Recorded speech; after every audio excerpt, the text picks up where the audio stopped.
Hey y'all, it's Juanita-Michelle, your favorite perky barista, and I am here with my friend Edward A.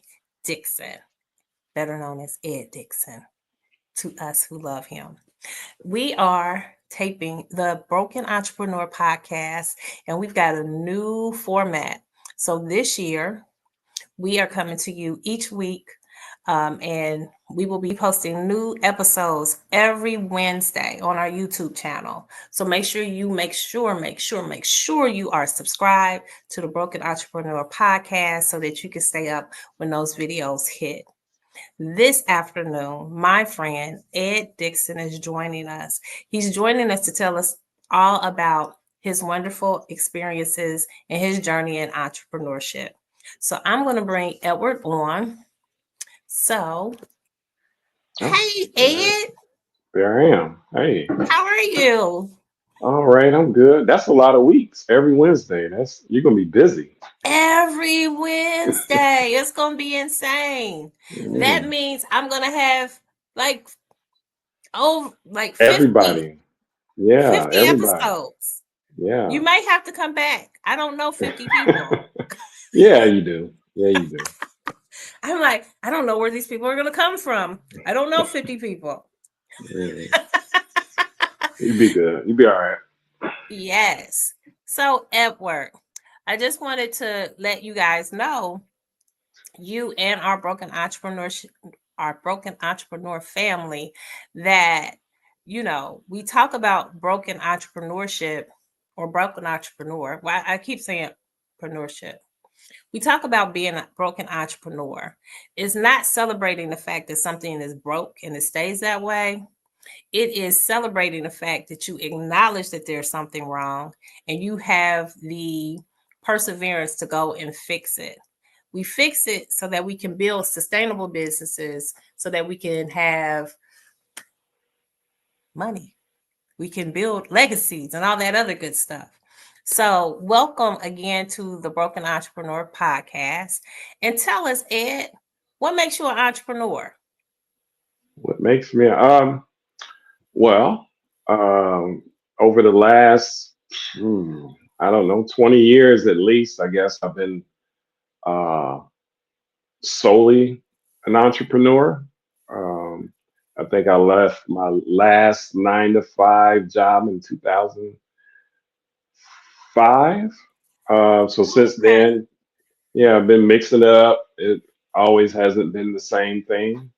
So I guess that's part of, or can be part of entrepreneurship. So yeah, so that's where I'm at now, and of course I'm doing the gallery now. But yeah, it's been different things over the years. And, like you said, you just keep going. And if it's broke, you try and fix it. So tell me, what was your first dip into entrepreneurship? What was your first leap into entrepreneurship? I mean, Leap was, like I said, in 2005, I moved to Virginia and was doing some things with real estate development. So Okay. that's kind of where it all started, and kind of snowballed from there into that, from that and doing some franchising and yeah, and then to where I am now. So it's been a fast 20 years. It's kind of hard to believe it's been 20 years. So Wow. Okay. yeah, So, but you've managed to stay, you've been sustaining for all this time. yeah, somehow, Okay. yeah, Well, somehow, some tell it way, yeah. tell us about one of your franchising. What did you do with franchising? Well, when I left, well, or when I left the real estate development, I guess you could say, and moved back to Ohio, that was to work on an Amco franchise. And Okay. then from the Amco was the Chuck E. Cheese's. And Where yeah, a kid so can be a those two kid. You had a Chuck were E. a kid. Cheese. Yeah, where a kid could be a kid. And thankfully, uh, you know, that was sold right before the pandemic hit. And so it was great timing. And I had already started doing the gallery uh, before that. So once that ended, then I was pretty much doing the gallery and real estate. I had my real estate license, so doing those two things at that point. So Okay. Okay. Now, you said Amco to Chuck E. Cheese to mhm. art. Yeah, How and do you then get like I from said, they overlapped. There was some okay, overlap there, and like I but said, that's I got my very real diverse. yeah, I got my real estate license in that period as well, and probably something else that I'm forgetting at the moment. So, and of Well, course, I'm I've just been wondering how, like that, like I said, that's a very diverse catalog. How did you get from gas to art? well, it was transmissions. Um, Okay. yeah. Well, Okay. I mean, that's the thing too, is like, you just looking for opportunities. So those were the opportunities that came up. Um, the gallery was more something I wanted to do, Okay. specifically as opposed to just an opportunity. So Is that that was the your difference passion with that. project?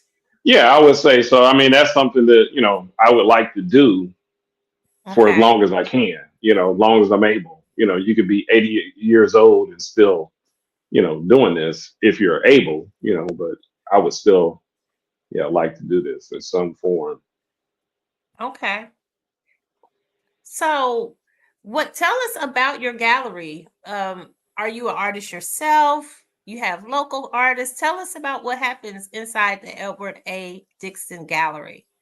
So I am the owner and curator of the artwork. I am not an artist, but I bring in artists locally, regionally, nationally, internationally. So, I've had artists again from, Africa, Australia, um, Cuba, Philippines, and then lots of artists from around the U.S. and then of course lots of artists from the Dayton area. And I Okay. do exhibitions that I put out some of them that I put out calls for, and then those calls, like I said, attract artists from all over. So, Okay. I actually have a piece of art from one of your exhibits. We're doing it all wrong.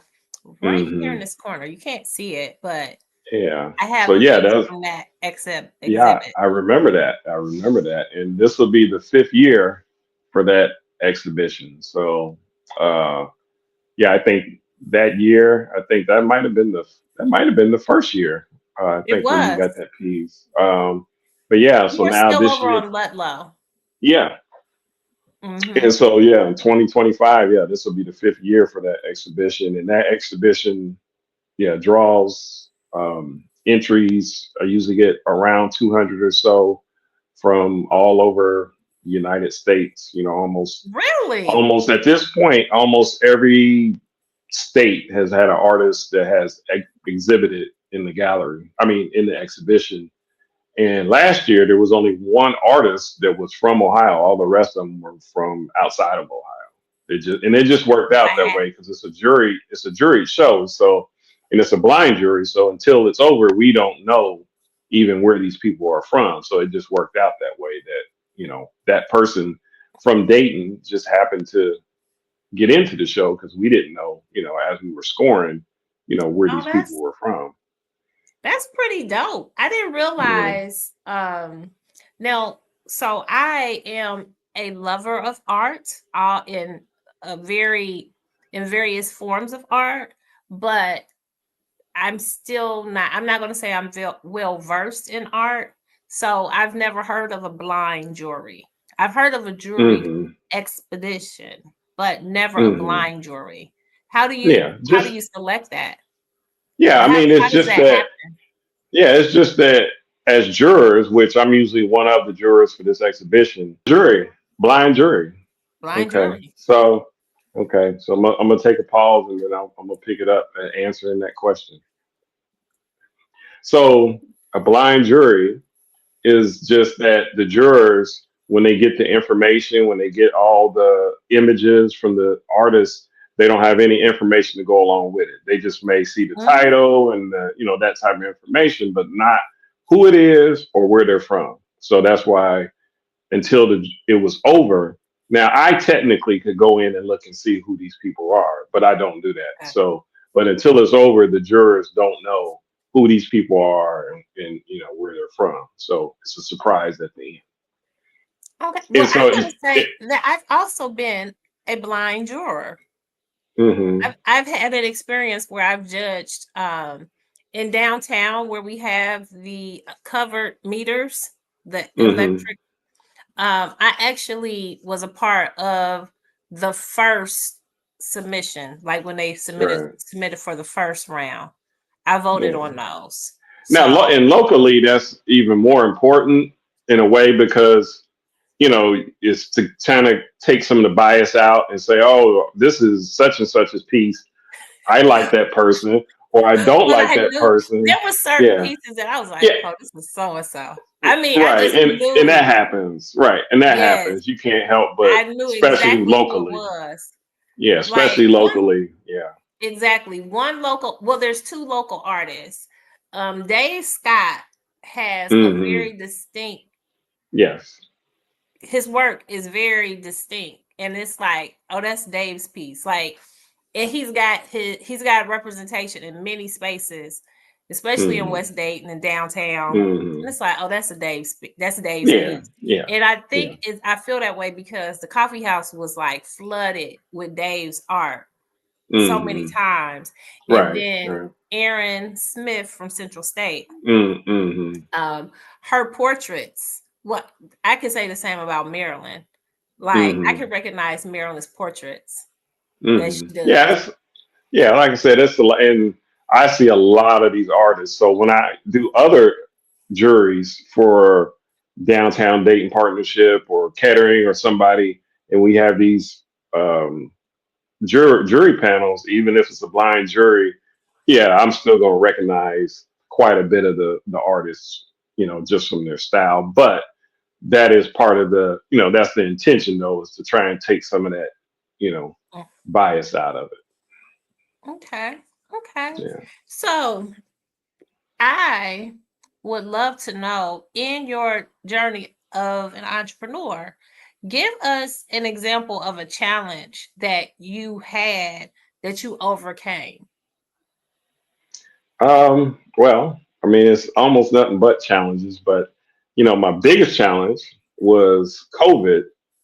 Um, so, because when that hit, my lease was up at the Ludlow space, my original space, and so I had been there for 2+ years, and the third year was about up, and COVID hit, and the building didn't want to renegotiate, at all, even though we were shut down at the time. We couldn't open at that time. This wasn't even we hadn't got to 6 feet apart yet. We hadn't even got to that point yet. But Right. so I had to close that location, put everything in storage, um, find another spot.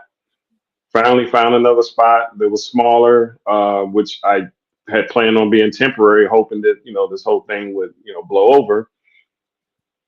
Taking what I could out of storage to put in that smaller spot, so I had to keep a storage, had to keep that small spot.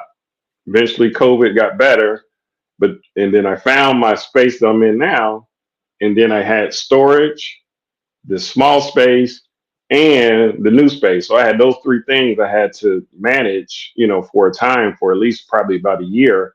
I had to keep all three of those going.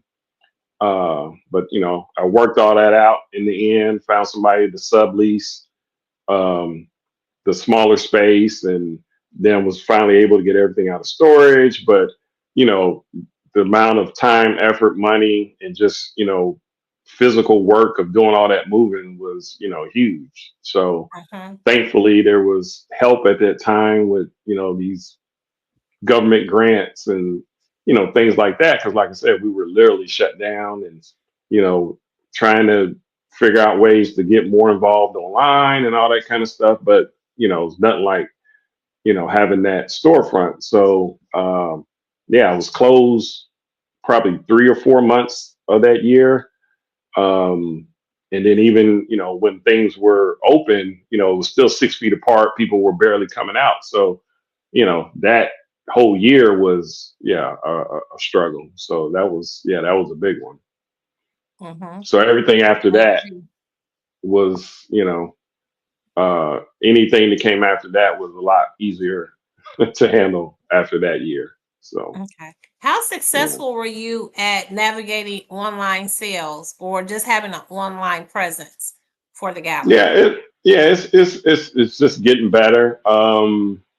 It took a while to kind of get used to it, and then I think I had to kind of figure out that I needed, at least for what I was doing, I needed some other platforms. So like I had my shop.eadgallery.com, which was like a Shopify site, which was cool. But then I added eBay and I added Cherish to reach more people and be in a place where people already were. So Okay. with my site, I got to get people to come to my site. But with like Mhm. eBay, people are already there searching. So it Okay. really helped to be there. And yeah, I've had a decent amount of sales on eBay, and so yeah, it's but like I said, it's getting better and better. So just learning those, the SEOs and all that kind of stuff, and how to improve, people being able to find you online. No, you mentioned Cherish. What's that? Well, it's a place that like a lot of interior designers go. Oh, Yeah. okay.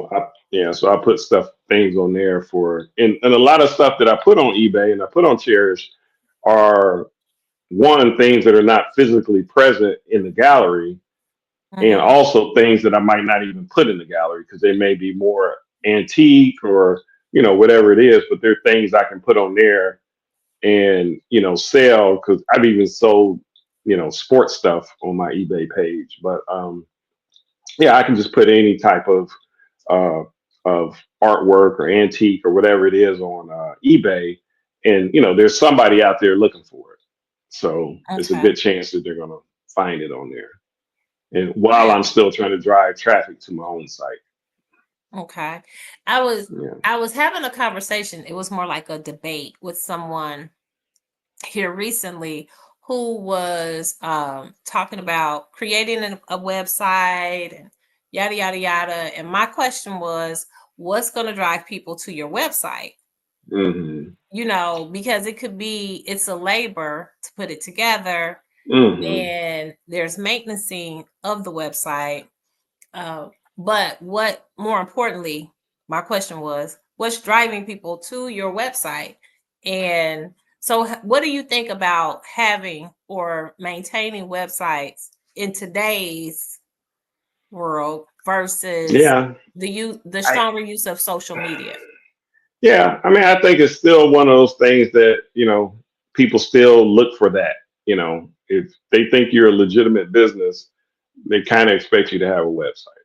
Okay. So, but, for me, I use social media probably a lot to get people to that website. So that's the final place. If you're seeing some video or whatever post that I'm doing, in the Mm-hmm. in the end, I'm probably trying to get you to the website, and there's probably a link in there somewhere that takes you there to whatever. So of course, I mean, I get messages. I know people are finding it from other Mm-hmm. ways, just doing searches, Google searches, things like that, because I get feedback from that. But the social media part, at least for me, is probably a little stronger, because by that time that means they're interested enough that they're you know looking to probably purchase something if they went Okay. that far, Okay. So So your social media leads people to your website many times. yes, yes. Okay. Okay. So tell us three things that we have to look forward to with the gallery this year or anything else that you have going on. Um, let's see. Well, this month, and coming up next week, actually, because I like to do events and have events at the gallery, and not just events, my events. I like to have, for other people to have their events there and have it at the gallery, to be a community space and all those things. So next week, the Innocence Project is having a fundraiser at the gallery, and it's for a well, it's not for a person. The person is who's going to be showing their art, Dean Gillespie. He was somebody that was wrongfully incarcerated. He's from the Fairborn area, and he spent Oh, decades in prison, for a crime he didn't commit. mhm, But when he was in there, he picked up this art practice and doing these sculptures. And when he got out, these sculptures became kind of sought after. Now he doesn't sell them; they're not for sale, but people wanted to exhibit them and different things. And he's shown these pieces in the Museum of Modern Art in New York mhm. and some other places. And so next week they're going to be on display at the gallery. And like I said, Oh, it's part of a fundraiser. It's a ticketed event. So, that's kind of the first kind of major thing happening at the gallery this year. So that'll how be do people get important. tickets? Um, so, and it's not at a typical thing because it's like a UC foundation. And I Okay, would probably like, if you go to my Instagram page, that's the only way I can tell somebody that's looking at this. If you go to my Instagram page, it's on there. EAD okay. Gallery is my Instagram label. So if you go there, you can If find you out if how to you get send me a tickets. And link, then I can put it mhm. down Okay, there. dance somewhere. Okay, yeah, I'll do that. I'll do that. Okay, Yeah, so that's coming up in April. Suzanne Charette King. She's going to have an exhibition. She's a Dayton artist. She's going to have an exhibition at the gallery in April. okay, That'll be the month of April. Um, and then every year, still, like I said, for the fifth year, we'll be having the We're Doing It All Wrong exhibition, which will be August and September. So those okay. are like three of the big things happening this year. And the call for art for that exhibition is January 24th. It'll start. So we'll see what kind How of, long is that yeah. window open? It's like 3 months, 3 months. Yeah, 3 months. Okay, Yeah. okay. So it'll go till like April, end of April. And yeah. And then so I have it. And, when I start out, I don't have the jurors yet. So every year I end up with a local juror and a juror from outside of the area. So Okay. that'll be what I'll work on next for that. So we'll see who those folks end up being. Usually pretty Interesting. interesting. Yeah, usually pretty interesting people. So Well, I always love that exhibit because I feel like it's your interpretation of dot dot dot. So hmm yeah, I've enjoyed watching those exhibits over the yeah, years. and it's so many, like you can still go to we'redoingitallwrong.com and see the art from the last four exhibitions. That's pretty dope. hmm Oh, okay. Well, Edward, I so appreciate you stepping up and being a part of the podcast today. It wasn't that Yeah, bad, was yeah. it? No, no, not at all. Not near as bad as I thought it was going to be. No, I'm just kidding. And it goes so No, it was fast. great. It goes No, oh so fast.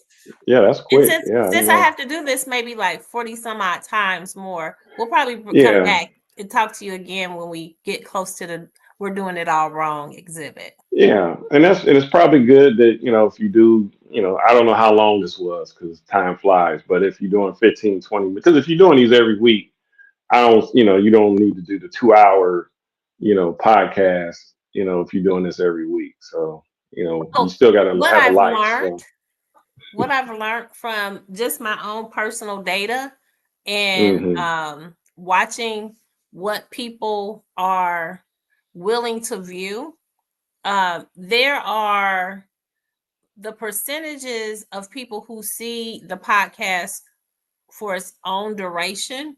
And my mom's hmm gone. So I don't, my mother's not here any longer. So hmm she would have been one of those people who would have watched the whole hmm thing. Look at my hmm baby. hmm But so the percentage of people who watched the entire podcast, those percentages are very small. Yeah. So my goal was to cut down my podcast to 15 make to it a little 20 more minutes. digestible. Yeah, yeah, no, Hmm. absolutely. That makes And then sense. You know. even in that, you still start cutting it into smaller chunks so Hmm. people can just kind of pick up snippets of what you've got. Yeah, So, yeah. yeah. Unless you got one of these wild Cat Williams interviews, it's hard to, you know, sit through 2 hours of, Well, I was yeah. going to ask you questions about For Life Records to see, Oh, pull out some wow. dirt and some trash. Wow. Wow. Maybe we'll do Right, that next right, time. right. Yeah, right. Do that. Yeah, do that next time for real. Be That'll be prepared. interesting. So, Get your yeah, photos, your yeah. Polaroids. Oh man. Yeah, I got a couple. I got a few photos. I got a few videos. I might have a story or two. I don't know. But yeah, Okay. the '90s were interesting. So The 90s were interesting. We'll run that back later. yeah, But Ed, I'm gonna say thank you for being here with me today. And if you could just hold on for one moment, I'm gonna say goodbye to my guest. Guest, say goodbye to Edward. So, bye, Ed. So, y'all, again, I want to thank you guys for staying with us and just being a part of the Broken Entrepreneur podcast. We have been broadcasting since 2023. So we've got 2 good years under our belts, and we have had some wonderful interviews, and we're looking forward to having a great new season with more information about entrepreneurs, resources. We want to talk about how they got over so that they can help you also. Remember, if you are suffering as an entrepreneur, you're not alone. There is somebody else out there who has gone through the same thing you have gone through and has persevered. So sometimes you just got to keep on walking. Sometimes, unfortunately, you need to stop. It's up to you to analyze those moments. But until we see each other again, keep on brewing on that good stuff and stay perky.